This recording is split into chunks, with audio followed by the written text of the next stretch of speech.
지난 시간까지 우리는 바울 사도가 로마에 보낸 편지를 통해서 율법으로는 그 누구도 구원을 얻을 수 없고 율법 외에 나타난 하나님의 한 의, 예수 그리스도로 말미암아 우리에게 영생과 생명을 주시는 그 하나님의 은혜를 믿으면 구원을 받는다 하는 것을 바울 사도의 논증을 통해서 살펴보았습니다. 그러나 사람들은 이제 이 복음의 말씀을 듣다 보면 이 복음이라 하는 것이 필연적으로 죄에 대한 회개가 수반되어져야 되죠. 왜 예수님께서 근본 하나님의 본체신 그분이 하늘 보좌, 하늘 영광의 보좌를 버리시고 인간이 되시고 아무 죄도 없으시다는 그분이 무엇 때문에 죄수들 중에도 가장 흉악한 자들만 처벌받게 되는 십자가의 형틀에 죽으셔야만 했는가? 이거를 이해하고 밝히려고 하면 필연적으로 이방인이든 누구든 간에 인간의 죄악에 대해서 논하지 않을 수가 없어요. 구원을 얻게 되는 하나님의 은혜로 예수 그리스도를 믿고 구원 얻는다 하는 얘기는 그냥 믿음의 얘기만을 할 수가 없는 거죠. 그것은 왜 믿음이 우리에게 필요하게 됐는가? 또 믿는다는 것의 가장 핵심 중의 핵심은 예수께서 날 대신해서 죽으셔서 죄를 씻었다는 건데 그 죄에 씻어야 될 필요가 뭔가라는 것을 이해하려면 우리의 죄인됨을 이해할 수밖에 없죠. 그럼 우리가 죄인이라는 그 증거가 뭐냐? 그게 이제 율법의 규정을 보니 우리가 이렇게 많은 죄를 지었었던 것이구나 라는 것을 깨닫게 되죠. 그러니 필연적으로 복음을 듣다 보면 율법의 얘기를 모르게 될 수가 없어요. 율법을 모르고서 복음을 듣고 율법을 모르고서 복음을 이해하고 내가 예수 믿어 구원의 자리에 이르게 됐다. 이 명제가 성립하지가 않습니다. 그렇기 때문에 지난 시간에도 우리가 살펴본 바대로 로마에는 이미 율법을 익숙하게 알고 있다고 보여지는 유대인들은 다 추방이 되어져 있는 상태로 오직 이방인 된 그리스도인들만 있는 그곳에 바울 사도가 편지를 보내는데도 불구하고 율법에 대해서 이토록 아주 집요하다고 할 정도로 논증을 하는 이유는 유대인이 아니라 하더라도 율법을 전혀 몰랐던 자라 하더라도 복음만 받아들일 수는 없고 복음을 듣다 보면 필연적으로 율법의 존재 그리고 율법의 내용을 알게 되어질 수밖에 없다 하는 거죠. 그 율법의 존재와 율법의 내용을 알게 되면 사람들은 이제 내가 이 율법을 지켰냐 못 지켰냐, 얼마나 못 지켰냐, 다른 이와 나의 비교는 어떠하냐, 이게 굳이 누가 억지로 하려고 하지 않아도 그냥 한순간에 그게 되는 사람들이 많아요. 그냥 딱 봐도 그래도 나는 좀 율법을 지킨 것이 있는걸 이렇게 되는 거죠. 저 사람은 참 해도 너무하네. 어떻게 저렇게까지 율법을 안 지킬 수 있을까? 이런 생각이 오랜 세월 심사숙고해야 드는 게 아니라 우리는 한순간에 이런 분석들이 돼버립니다. 그러니 율법을 지킨 자신의 의로움을 자꾸 생각하기 마련이죠. 그래서 지난 시간 로마서 7장에서 바울 사도가 뭘 논증했습니까? 그걸 자꾸 얘기하고 생각하는 사람은 결국 아직 율법에 매여 있는 것과 같기 때문에 그런 사고를 생각하는 자는 율법은 죽음의 영역이고 원래 의도는 그게 아니었을지라도 율법으로 말미암아 무엇이 죄인지가 선명해지고 그러므로 율법 때문에 마치 죄가 증대되는 것처럼 우리가 얼마나 죄인인가를 알게 되기 때문에 율법은 마치 죄의 영역, 죽음의 영역과 같다. 그러니 율법을 자꾸 논하고 율법을 생각하고 하는 이는 오히려 죽음의 영역에 거하는 것과 같은데, 가장 핵심 문제는 17장 15절부터 이하였죠. 바울 사도 스스로도 그렇게 안 하려고 하더라도 오히려 내가 원하는 바 선은 행하지 아니하고 미워하는 바 악을 행하게 됨으로써 내 스스로 하나님의 법을 즐거워하지만, 7장 22절에 그런 표현이 나옵니다. 내 속사람으로는 하나님의 법을 즐거워하되, 23절에 또 다른 법이 내 마음의 법과 싸워서 나를 죄의 법 아래로 사로잡아 간다. 그래서 스스로를 24절에 뭐라 얘기했습니까? 나는 곤고한 사람이다. 이것이 바울 사도만의 고백은 아니겠죠. 우리들 모두가 유대인처럼 익숙하게 율법을 알고 있었을지라도, 혹은 이제 겨우 율법의 존재와 내용을 알게 된 사람이라 할지라도, 우리는 바울 사도처럼 이런 내면적으로 두 개의 내가 서로 싸우는 것과 같은 곤고한 사람의 형편에 처하게 될 것이다 하는 겁니다. 바울 사도는 지금까지 이 이야기를 하면서 예수 그리스도께서 우리를 위해서 십자가에 달려 죽으셨지만 그 사실을 아는다 하는 것만으로는 구원의 효력이 우리에게 드러나는 것이 아니다. 에베소서 1장에서도 그 얘기를 하고 있죠. 에베소서 1장 3절에서 14절까지 1장 전반부 전체가 삼위일체 하나님께서 우리의 구원을 이루기 위해서 하셨던 일들을 얘기하고 있는데, 성부 하나님께서는 창세전에 우리를 선택하시고 예정하셨다. 성자 예수 그리스도께서는 우리를 대신하여 대속으로 우리를 대신 죽으심으로 우리의 죄의 속량을 이루어 내셨다. 자, 여기까지면 이미 다 된 것 같잖아요. 그런데 13, 14절에서 에베소서 1장 13, 14절입니다. 거기에서 바울 사도는 말하기를 성령으로 말미암아 우리가 인치심을 받지 않으면, 그리고 성령께서 우리의 기업의 보증이 되어 주실 때 비로소 이 예수 그리스도의 대속의 은혜가 우리의 것이 된다 하는 거죠. 지금 바울 사도는 사실 로마서 이후에 에베소서를 썼기 때문에 로마서에서 얘기하고 있는 이 부분을 바로 에베소서에서 더 체계화, 더 정형화해서 진술했다, 그렇게 볼 수가 있을 것입니다. 자, 그래서 우리가 예수님께서 날 대신해서 죽으셨다라는 걸 아는 것만으로는 안 되는 거죠. 왜냐하면 자꾸 내 안에 다른 마음이, 내 또 다른 내가 자꾸 율법을 신경 쓰고 율법 아래로 나를 끌고 가려고 하기 때문에 그렇죠. 그래서 오늘 8장 1절과 2절을 보면 이것이 에베소서에서 굉장히 반복되는 단어죠. 어떤 이는 말하기를 에베소서에서 그리스도 안에라고 하는 단어, 혹은 이제 그리스도를 그라고 하는 이제 대명사를 얘기해서 그 안에 뭐 이렇게 표현되기도 해요. 그러니까 에베소서에서 그 그리스도 안에라고 하는 단어로 이해될 수 있는 단어를 지우면 에베소서의 내용은 약 60%가량으로 줄어들 것이다. 실제로 그렇습니다. 한번 찾아보시면 굉장히 그리스도 안에서 이 말이 많이 반복되는데, 지금 8장 1절과 2절에서도 그 얘기를 하고 있는 거죠. 우리 안에 곤고한 사람이라고 말할 정도로 두 개의 다른 내가 서로 싸우지만 8장 1절에 그리스도 예수 안에 있는 자에게는 정죄함이 없다는 거죠.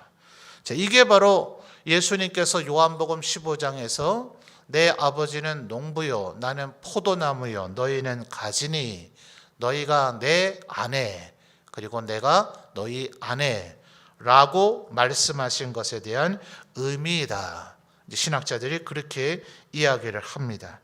그리스도 예수 안에 있을 때 비로소 예수 그리스도의 그 십자가의 보혈의 은혜가 우리의 것이 되는데 2절 말씀을 보면 이는 그리스도 예수 안에 뭐가 있습니까? 생명의 성령의 법이 있기 때문에 그래요. 자, 2절을 집중해서 보시면 율법과 은혜를 이렇게 좀 대조해 주고 있죠. 은혜는 생명의 성령의 법, 그리고 율법으로 대표되는 것은 죄와 사망의 법.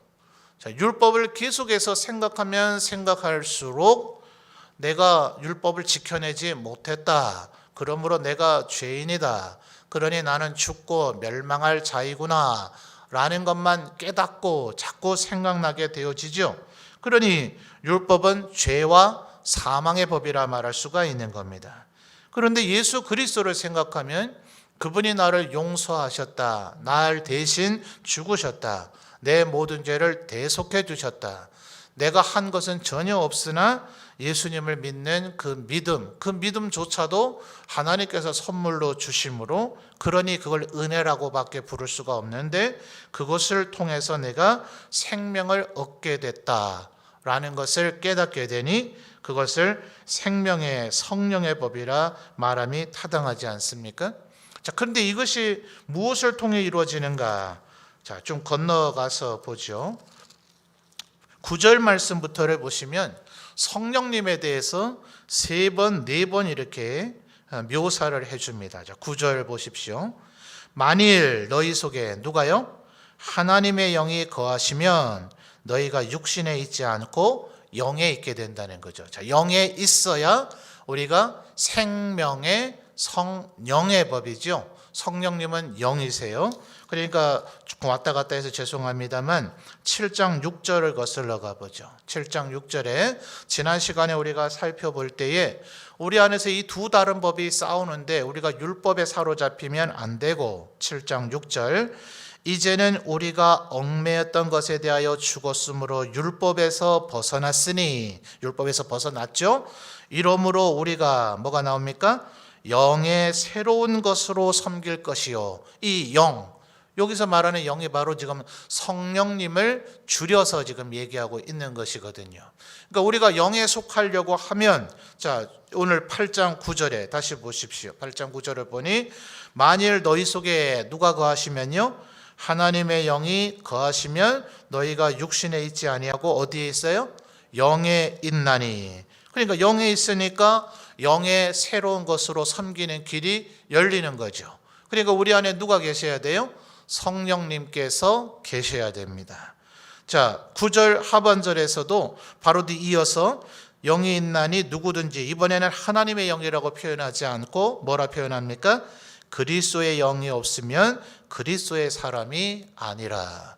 자, 이래서 이 8장 9절 말씀도 하나님께서 삼위일체 하나님 되심을 드러내주는 중대한 구절 중에 하나입니다. 그래서 아타나시우스 신조라, 우리 고대 교회에 저와 평신도 훈련에서 공부할 때에 아타나시우스라는 신학자에 의해서 하나님께서 삼위일체 되심에 대한 신조, 그것이 고백되어지고 정리되어졌다 그랬죠. 거기서 성령님을 지칭하기를 하나님의 영이시자 그리스도의 영이시다. 바로 지금 8장 9절에서 그 표현이 나온 겁니다. 자, 11절에는 또 다르게 성령님을 묘사하고 있네요. 11절 상반절에 긴 여러 단어로 나오죠. 예수를 죽은 자 가운데서 살리신 이의 영. 자, 이것은 굳이 말하자면 9절에서 얘기하는 하나님의 영이라고 말할 수 있을 거예요. 예수를 했으니까 예수의 영으로 하고 지금 묘사하고자 하는 것은 아니겠죠. 예수를 죽은 자 가운데서 살리신 이라면 이제 남아 계신 분은 성부 하나님밖에 없으시죠. 그러니 9절에서 이미 하나님의 영이라고 묘사를 했는데 굳이 11절에서 또다시 예수를 죽은 자 가운데서 살리신 이의 영이라고 말하는 이유가 뭘까요? 이 성령님께서 우리에게 하시고자 하는 일은 11절 하반절에 이분이 너희 안에 거하시면 그리스도 예수를 죽은 자 가운데서 살리시니가 너희 안에 거하시는 그의 영으로 말미암아. 자, 마지막 뭐라 얘기합니까? 너희 죽을 몸도 살리시리라. 그러니까 이 성령님이 우리 안에 계셔야 우리가 영에 거하게 되고 비로소 구원을 받게 되는데, 왜냐하면 이 영은 예수님을 죽은 자 가운데서 살리신 이의 영이기 때문에 우리도 살려내실 것이기 때문에 그렇습니다. 그래서 2절로 다시 거슬러 와서 보시면, 그래서 바로 이 9절, 10절, 11절에 이런 여러 가지 표현을 종합해서 바울 사도는 성령님을 뭐라고 2절에서 표현한 겁니까? 생명의 성령의 법이라고 표현하고 있는 거예요. 자, 정리가 되십니까? 그냥 예수님이 십자가에 달려 죽으셨다, 내가 그것을 믿는다. 이제 믿는다고 하는 것이 믿고 아는 일에 하나가 되어 라고 에베소서에서 표현을 했잖아요. 그러니까 우리가 생각할 때에 안다는 것과 믿는다는 것에 분명히 구별을 짓고 있지만, 실제로 우리의 내면 속에서 벌어지는 작동으로 볼 때는 안다는 것과 믿는다는 것의 구분선이 그닥이 명확하지 않아요. 어떤 이들은 지금 예수님이 십자가에 달려 죽으셨다라는 것을 내가 거짓이라고 여기질 않는다, 나 그거 사실이라고 인정한다라는 사실을 아는 것, 이것만으로 자기가 믿고 있다라고 착각을 하는 경우가 굉장히 많아요. 그러니까 실제는 우리는 단어 어휘도 그렇고 배우기도 그러면서 믿는 것과 아는 것은 다르다고 분명히 얘기하고 있고 나도 그렇게 이해를 하는 것 같지만, 실제 사람 안에서 벌어지는 일을 보면 그저 아는 것 자체가 내가 믿고 있다라고 스스로 생각하고 있단 말이에요. 바울은 지금 그 차이점을 얘기하고자 하는 겁니다. 단순히 아는 것으로는 믿는 게 아니고, 이 예수님을 믿게 만드는 것은 성령님이시기 때문에 성령님이 우리 안에 거하시면 우리가 영의 영역에 머물러 있어야 그게 진짜 믿음이라는 거예요. 그런데 그 성령님은 어떤 성령님이라고 지금 2절에 표현했다 그랬죠? 생명의 성령님이시란 말입니다. 그래서 6절의 진술이 그래서 나오는 겁니다. 육신의 생각은 뭐예요? 사망이고요. 영의 생각, 여기서 영은 성령님을 지금 얘기하는 겁니다. 성령의 생각은 무엇과 무엇입니까? 생명과 평안이다. 그러니 5절로 다시 거슬러가 보면, 육신을 따르는 자는 육신의 일을, 영을 따르는 자는 영의 일을 생각하게 돼요. 자, 그러니 백지장 한 장 차이인 것 같지만 이것이 지향점은 엄청나게 다릅니다. 자, 예수 믿는 우리 교회 안에 소위 교회를 지금 다니고 출석하고 있는 사람들도 자꾸 다른 이들을 향해서 저 사람은 지금 뭐가 틀렸어, 뭐가 잘못됐어, 뭐를 안 해, 저러면 안 돼 라는 생각을 하는 사람은 뭐에 사로잡혀 있을 가능성이 훨씬 높을까요? 율법에 사로잡혀 있을 가능성이 굉장히 많죠. 그러니 6절에서 얘기하기를 육신의 생각은 뭐라고요? 사망이라고요. 결국 그 방법은 그 사람을 죽일 수밖에 없다. 죽음에 이르게 한다. 그러나 뒤에 영의 생각은 뭐라고요? 생명과 평안이다. 이 성령이 우리에게 계시면, 그러면 아까 11절에서 이 성령님은 예수를 죽은 자 가운데서 살리신 이의 영이시라서 우리도 우리 죽을 몸도 살리실 것이기 때문에 성령님에게 사로잡혀 있는 사람은 어찌하든지 생명을 살리는 일을 끊임없이 생각한단 말이죠. 너무 복잡한 얘기인 것 같은가요? 쉽게 정리를 해봅시다. 성령님에 사로잡혀 있는 사람은 어찌하든지 교회 안에서 어떻게 하면 복음을 전할까, 늘 이런 생각하는 거죠.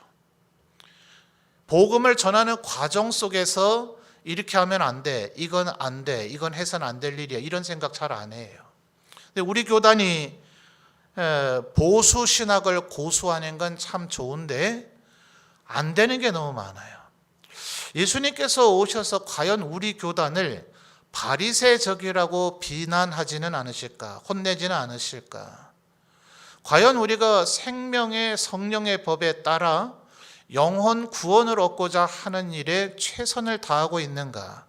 영혼 구원을 얻고자 하려고 하다가도 이거는 하면 안 되지, 이렇게 하면 안 되지, 여기에 사로잡혀서 중단하고 포기하고 안 하는 일들이 훨씬 많지는 혹시 않는가? 한번 심각하게 좀 고민해 볼 필요가 있는 거예요. 교회가 지금 현재 존재해야 되는 이유가 뭔가, 이제 다음 시간에 살펴보겠습니다만, 성령님께서 하시는 또 다른 일을 우리를 자녀 삼는 거거든요. 수양, 양자 삼는단 말입니다. 그러면 그 이전까지는 우리가 죽어있는 상태이고 마치 어린 양과 같고, 그렇지만 이제는 그의 아들, 하나님의 아들이 되어져 버리면 이 집안의 이제 후계자가 되는 거예요. 그러면 이 집안의 모든 것을 계승할 사람이라면 우리 집안이 어떤 일을 해야 되는 집안인가, 이거 생각해야 될 거 아니에요. 거기에 늘 관심이 가야 될 거 아닙니까?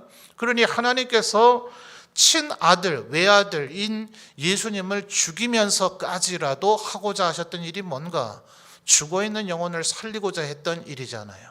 그러니 우리 교회가 해야 되는 모든 일들은 어떻게 하든지 한 사람이라도 살려내고자 하는 일을 끊임없이 생각해야 되죠.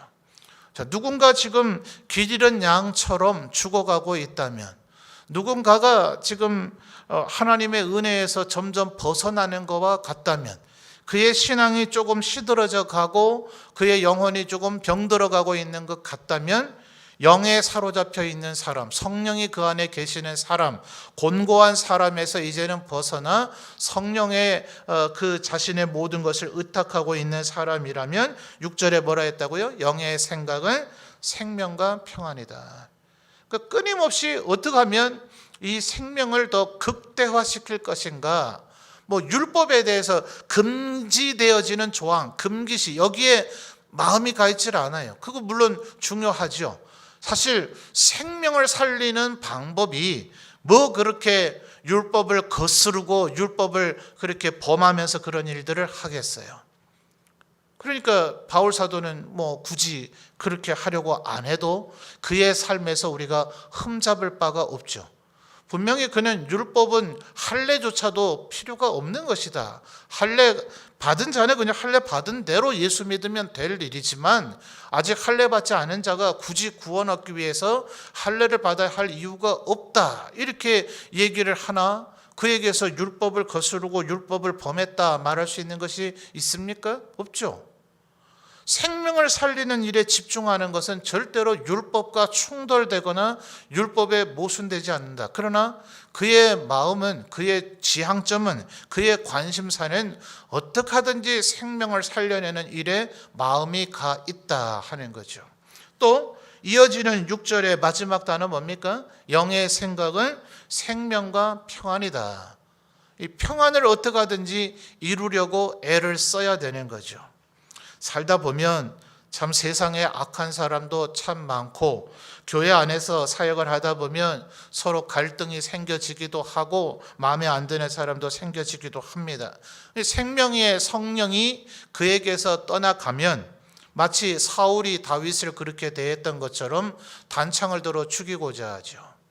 골리앗을 통해서, 골리앗과의 전쟁을 통해서 이스라엘 군대에게 큰 승리를 가져다 준 자기의 가장 충성스러운 신하라 해도 될 것인데, 자기가 딸을 주고자 할 때에 조건을 걸었죠. 블레셋인들을 죽여서 그들의 표피를 가져오면, 그러면 왕의 사위가 되게 하겠다 했을 때 다윗은 그 일을 이루어냈잖아요. 블레셋과 싸워 이기는 일에도 그렇게 최선을 다하고 있지만 그는 평안을 이루어내지 못하고 악령이 그를 사로잡음으로 자기의 사위이자 또 자기가 가장 충신이라고 할 수 있는 다윗을 오히려 죽이고자 하더라. 요나단은 어떻습니까? 자기의 왕위 계승권이 어떤 면에서는 다윗 때문에 흔들린다고 할 수 있는데, 자기의 겉옷과 허리띠와 칼을 다윗에게 줄 뿐만 아니라 그가 계속해서 쫓겨다닐 때 광야에서 다윗을 찾아가죠. 그리고 하나님의 말씀으로 오히려 다윗에게 힘과 격려를 베풀어 줍니다. 왜 그래요? 성령의 사람이기 때문에 그렇게 되는 거죠. 그러니까 우리들이 끊임없이 사람인지라 7장 24절에 바울 사도가 고민한 것처럼 곤고한 사람은, 이것은 지금 8장을 우리가 알고 묵상하고 알게 된다 해서 이 문제가 일시에 일거에 해소되는 게 아닙니다. 지금까지 우리가 8장을 안 읽어봤습니까? 7장까지밖에 로마서를 안 읽었기 때문에 이런 형편 속에서 살아온 것이 아니라 오늘 우리가 8장을 내용을 안다 하더라도 우리가 이 세상을 떠나는 그 순간까지는 끊임없이 우리 안에서 이 곤고한 사람의 형편이 계속해서 벌어질 겁니다. 여전히 정죄하고자 하는 마음도 생길 것이고, 내가 의롭다고 여겨지는 교만한 마음도 생길 것이고, 또 하나님의 말씀에 순종하지 않는 자들을 비판하거나 정죄하고자 하는 마음들이 생길 거예요. 왜 저렇게 말씀에 순종 안 할까 하면서 혀를 끌끌 차는 마음이 사람인지라 생길 수밖에 없고, 또 우리가 하나님의 말씀을 잘 지키고자 하니 거기에 상대적으로 그 열심을 안 내는 이들을 그렇게 바라보는 시각이 우리가 생길 수밖에 없습니다. 그 순간 싸워야 되죠. 성령님이 다시금 나를 사로잡아서 그를 비난하고 비판하고 정죄하고 하는 것이 아니라 그를 향해서 생명의 마음으로, 생명의 성령의 법을 따르는 마음으로, 그래야 내가 영에 속해 있다는 증거가 되는 거예요. 내가 지금 누군가를 아이고 저 사람은 왜 저렇게 말씀대로 안 살까, 오늘 설교는 듣기는 들은 게 맞는가, 교회 요새 잘 안 오더니 저 봐라 만약 이런 마음을 먹고 있다면 나는 지금 뭘 따르고 있는 거예요? 율법을 따르고 있는 거니 내가 지금 가장 그 사람보다 더 죽을 형편에 처해 있다는 거죠. 그러니까 끊임없이 내 마음속에서는 곤고한 마음이 생겨요. 곤고한 사람이 되어집니다. 그럴 때마다 하나님 앞에 우리가 구해야 되죠. 우리에게 성령이 기름 부어져서 우리가 성령의 사람이 되어져서, 그래서 그들을 바라볼 때에 오직 생명과 평안의 마음으로만 바라보게 되기를 간구하는 우리가 될 때, 그래서 10절로 넘어가서 보시면 성령님만 우리 안에 계시는 것이 아니라 10절에서는 그리스도께서 너희 안에 계신다. 자, 이미 9절 하반절에서 성령님을 그리스도의 영이라 바울 사도가 설명을 했으니 우리 안에 성령님이 계시고 또 예수님께서 계시는 거죠. 그러니까 예수님과 성령님께서 우리의 생각, 우리의 마음을 완전히 지배하고 다스릴 수 있을 정도로 늘 성령 충만하기를 우리가 간구해야만 언제나 우리의 마음속에 생각, 사고방식이 생명과 평안에 머물러 있게 된다. 자, 5절 말씀도 보십시오. 육신을 따르는 자는 육신의 일을 생각한다는 거죠. 그러나 영을 따르는 자는 영의 일을 생각한다. 영의 일, 성령의 일이죠. 성령님께서 뭘 하고자 하셨는가? 어찌하든지 죽은 자를 살려내기를 하나님께서, 또 예수님께서, 성령님께서는 늘 그것만을 생각하고 계셨다. 그러니까 우리가 뭘 생각하고 있느냐? 예수님을 그저 십자가에 달려 죽으시고 3일 만에 부활했다 하는 것을 아는 것으로 끝나는 것이 아니라 우리의 생각이 늘 성령의 일을 생각하고 우리의 행실이, 또 생각이 생명과 평안을 생각할 때에 우리가 비로소 믿음이 우리 안에서 역사하고 우리를 다스리고, 우리는 영에 거해 있고 그러므로 죽어있는 영역이 아니고 우리는 구원을 받은 자이고 영생에 머물러 있는 자다 하는 거죠. 그러니 성령 충만하다 하는 것이 얼마나 우리에게 중요한 일인가. 물론 그 26절로 넘어가 보죠. 우리 좀 한두 주 더 지나서야 우리가 살펴보겠습니다만 26절에 보면 성령님께서 아주 유명한 말씀이죠. 이와 같이 성령도 우리 연약함을 도우시나니 우리는 마땅히 기도할 바를 알지 못하나 오직 성령이 말할 수 없는 탄식으로 우리를 위하여 친히 간구하신다. 우리가 성령의 지배를 받는 사람이 되도록, 성령의 사람이 되도록, 그래서 생명과 평안의 마음을 생각하도록, 생명과 평안이 우리의 마음을 주장하고 다스려야 우리를 지금 지배하는 것이 생명의 성령의 법인 것이죠. 만약 우리가 생명을 생각하지 않고 죽음을 생각하고 평안을 생각하지 않고 갈등과 다툼과 정죄와 변론을 생각하고 있다면 죽음의 영역인 율법이 여전히 우리를 사로잡고 있는 것이다. 하루에도 10번이고 20번이고 우리의 마음속에서는 여전히 율법 혹은 정의, 공의 혹은 비판, 정죄 이런 것들이 우리의 마음속에 생겨질 수 있습니다. 그때마다 기도해야 되죠. 그때마다 하나님 앞에 또 꿇어 엎드려야 되죠. 그때마다 그래서 말씀을 계속해서 묵상이라 그러잖아요. 묵상. 그냥 읽는 것이 아니라 묵상이라 하는 것은 종일토록 그 생각이 우리의 머릿속에서 떠나지 않는 상태를 얘기합니다. 하나님의 말씀이 계속해서 우리의 머릿속에 생각이 되어지면, 그래서 암송이 대단히 유용하죠. 한번 생각을 해보십시오. 현대 여러분 핸드폰들을 다 갖고 계시고 어지간하면 이제 뭐 단축번호 이런 것들이 다 돼 있으니까 가끔 본인 핸드폰 번호도 못 외울 때가 있지 않습니까? 어딘가에 뭔가 이렇게 써야 될 때 본인 핸드폰 번호를 써야 되는데 다 외우고 계세요? 핸드폰을 꺼내 봐서 확인해야 자기 번호를 알 정도이지 않나요? 요즘 다른 분의 전화번호 11자리죠? 핸드폰 번호라면 그거 몇 개나 암송하고 계세요. 근데 한번 20, 30년 전만 한번 생각을 해 보십시오. 이런 것이 없을 때 아마 전화번호 적게는 한 50개에서 100개 정도는 거의 외우고 있는 분들이 꽤 흔했을 거예요. 점점 편해지니까 안 외우죠. 우리가 지금 성경이 우리 모두에게 다 주어져 있다 보니까 우리 잘 외우질 않아요. 암송하는 그런 기계적인, 그건 굉장히 공부하는 것 같고 내 육신의 노력 같잖아요. 그죠? 근데 필연적으로 고대 사람들이 모두의 손에 성경이 없던 그 시절에 겨우 회당이나 예배당이나 성전이나 이런 곳에 가야만 율법이 있고 말씀이 있고 또 제사장이나 혹은 회당장이나 선지자나 사도들이 말씀을 읽어줄 때에만 말씀을 들을 수 있던 그 시절에는 필연적으로 지금보다 외웠어요. 외우니까 그 말씀이 묵상이 되어지고 결정적인 생명이냐 사망이냐 평안이냐 갈등이냐 이 기로에 섰을 곤고한 사람이 됐을 때 평안과 생명으로 나를 인도하는 말씀의 역사가 암송의 차원을 넘어선 묵상된 말씀이 그때 비로소 역사되어진단 말이에요. 그러니까 요즘처럼 그냥 단순히 읽는 정도 가지고는 내가 이 정도 읽으면 됐지, 이 정도 예배 많이 드리면 됐지, 이 정도 설교 많이 들었으면 됐지. 근데 한번 생각해 보세요. 결정적인 순간에 내 마음속에 정말 극도의 분노와 누군가를 향한 증오심과 혹은 다툼이 일어날 때에 그때 하나님의 말씀이 떠오르면 계속 그 감정을 유지하지 못해요. 그런 강심장 갖고 있으면 그 사람 천국 안 갈 사람이겠죠. 영이 죽어있는 사람이길래 하나님의 말씀이 떠올라도 그 사람을 정죄하거나 분노를 계속 치밀어 오르거나 내 하고 싶은 언행을 다 하거나 그렇겠지. 그 순간에 하나님의 말씀이 떠오르면 분노가 여기까지 치밀어 오르다가도 이러면 안 되지, 이것은 내가 범죄하는 거지, 하나님의 뜻을 거스리는 거지, 성령님을 따라 사는 게 아니지 라고 그 성령의 법이 나를 통제한단 말이에요.